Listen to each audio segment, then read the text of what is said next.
ಇನ್ನು ಬ್ರೇಕ್ಫಾಸ್ಟ್ ಸಭೆಗೆ ಸಂಬಂಧಪಟ್ಟ ಹಾಗೆ ನನ್ನನ್ನೇ ಕರೆದಿಲ್ಲ ಎಂದ ಪರಮೇಶ್ವರ್ ಮನೆಯಲ್ಲಿ ಬ್ರೇಕ್ಫಾಸ್ಟ್ ಪಾರ್ಟ್ 3 ನಡೆಯುತ್ತಾ ಸಿಎಂ ಡಿಸಿಎಂನ ಕರೆದು ಹೊಸ ದಾಳ ಉರುಳಿಸ್ತಾರ ಗೃಹ ಸಚಿವರು. ನಾಯಕತ್ವ ಬದಲಾವಣೆ, ಕುರ್ಚಿ ಕಾದಾಟಕ್ಕೆ ಬ್ರೇಕ್ ಹಾಕೋದಕ್ಕೆ ಹೈಕಮಾಂಡ್ನಿಂದ ಕರೆ ಬರ್ತಾ ಇದ್ದ ಹಾಗೆ ಸಿಎಂ ಡಿಸಿಎಂ ಫುಲ್ ಅಲರ್ಟ್ ಆದ್ರು. ಅವರವರ ಮನೆಗಳಲ್ಲಿ ಇಡ್ಲಿನೋ ದೋಸೆನೋ ತಗೊಬಂದು ಒಂದು ಬ್ರೇಕ್ಫಾಸ್ಟ್ ಮೀಟಿಂಗ್ ನಡೆಸಿ ಮುಗಿಸಿದ್ರು. ಇನ್ನು ಪರಮೇಶ್ವರ್ ಬಿಡ್ತಾರಾ? ಪಾರ್ಟ್ 3 ಅವರಿಂದಲೇ ಅದಕ್ಕೊಂದು ಪ್ರಾರಂಭ ಆಗುತ್ತೋ ಏನೋ. ಹೈಕಮಾಂಡ್ನಿಂದ ಕರೆ ಬರ್ತಿದ್ದ ಹಾಗೆ ಸಿಎಂ ಡಿಸಿಎಂ ಅಲರ್ಟ್ ಆದ್ರೂ ಈಗ ಕೊನೆ ಗೃಹ ಸಚಿವರು ಅಲರ್ಟ್ ಆಗ್ತಾರೋ ಏನೋ. ಒಬ್ಬರ ಮನೆಗೆ ಒಬ್ಬರು ಭೇಟಿ ಕೊಟ್ಟು ಬ್ರೇಕ್ಫಾಸ್ಟ್ ಫಿನಿಶ್, ಮಹತ್ವದ ಮಾತುಕತೆ ನಡೆಸಿ ಗೊಂದಲ ಗದ್ದಲಕ್ಕೆ ತೆರೆ ಎಳೆಯುವ ಪ್ರಯತ್ನ ಮಾಡ್ತಿದ್ದಾರೆ. ಬ್ರೇಕ್ಫಾಸ್ಟ್ ಮೀಟಿಂಗ್ ಬಗ್ಗೆ ಇತ್ತ ಗೃಹ ಸಚಿವ ಪರಮೇಶ್ವರ್ ಮಾತನಾಡಿದ್ದು, ನನ್ನನ್ನು ಕರೆದಿಲ್ಲ, ಕರೆದಿದ್ರೆ ನಾನು ಹೋಗ್ತಿದ್ದೆ. ಇಬ್ಬರು ಉಪಹಾರ ಕೂಟಕ್ಕೂ ನನ್ನನ್ನು ಕರೆದಿಲ್ಲ.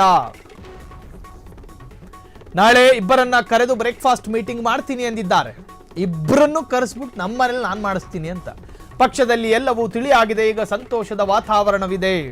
ಮನೆ ಯಜಮಾನ ಅಗತ್ಯ ಬಿದ್ದರೆ ನಮ್ಮ ಮನೆಗೂ ಬ್ರೇಕ್ಫಾಸ್ಟ್ಗೆ ಕರೆಯುತ್ತೇನೆ.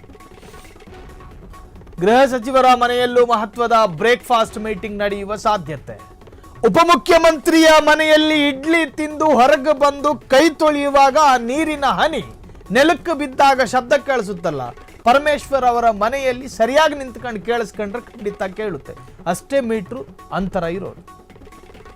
ಸಿಎಂ ಡಿಸಿಎಂ ಅವರವರ ಮನೆಗಳಲ್ಲಿ ಬ್ರೇಕ್ಫಾಸ್ಟ್ ಮುಗಿಸಿದ್ರು.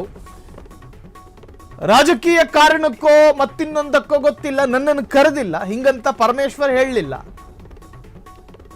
ಸಂಭಾವ್ಯ ವಾದಕ್ಕೆಂದು ತೆಗೆದು ಹೇಳುವಾಗ ಹಿಂಗೆ ಹೇಳಲೇಬೇಕಾಗುತ್ತೆ. ಹಾಗಾಗಿ ನಾನು ಕರೆದಿದ್ರೆ ಹೋಗ್ತಾ ಇದ್ದೆ.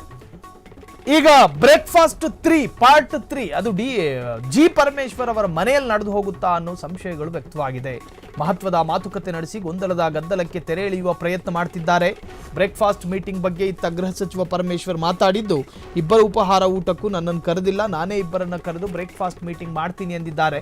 ಪಕ್ಷದಲ್ಲಿ ಎಲ್ಲವೂ ತಿಳಿಯಾಗಿದೆ. ಈಗ ಸಂತೋಷದ ವಾತಾವರಣ ಇದೆ. ಅಗತ್ಯ ಬಿದ್ದರೆ ನಮ್ಮ ಮನೆಗೂ ಬ್ರೇಕ್ಫಾಸ್ಟ್ಗೆ ಕರೆಯುತ್ತೇನೆ. ಗೃಹ ಸಚಿವರ ಮನೆಯಲ್ಲೂ ಮಹತ್ವದ ಬ್ರೇಕ್ಫಾಸ್ಟ್ ಮೀಟಿಂಗ್ ನಡೆಯೋ ಸಾಧ್ಯತೆಗಳಿದಾವೆ ಅಂತ ಹೇಳಿ ಜಿ ಪರಮೇಶ್ವರ್ ಹೇಳಿಕೆ ಕೊಡುವುದರ ಮುಖಾಂತರವಾಗಿ ಎಲ್ಲವನ್ನು ನಗುನಗುತ್ತಾನೆ ಮುಗಿಸ್ಕೊಟ್ರು. ಕ್ಷಣ ಕ್ಷಣದ ಸುದ್ದಿಗಳಿಗಾಗಿ ಫ್ರೀಡಂ ಟಿವಿ ಸಬ್ಸ್ಕ್ರೈಬ್ ಮಾಡಿ, ಲೈಕ್ ಮಾಡಿ ಹಾಗೂ ಫಾಲೋ ಮಾಡಿ. ಹೊಸ ಸುದ್ದಿಗಳ ನೋಟಿಫಿಕೇಶನ್ಗಾಗಿ ಬೆಲ್ ಐಕಾನ್ ಮೇಲೆ ಕ್ಲಿಕ್ ಮಾಡಿ.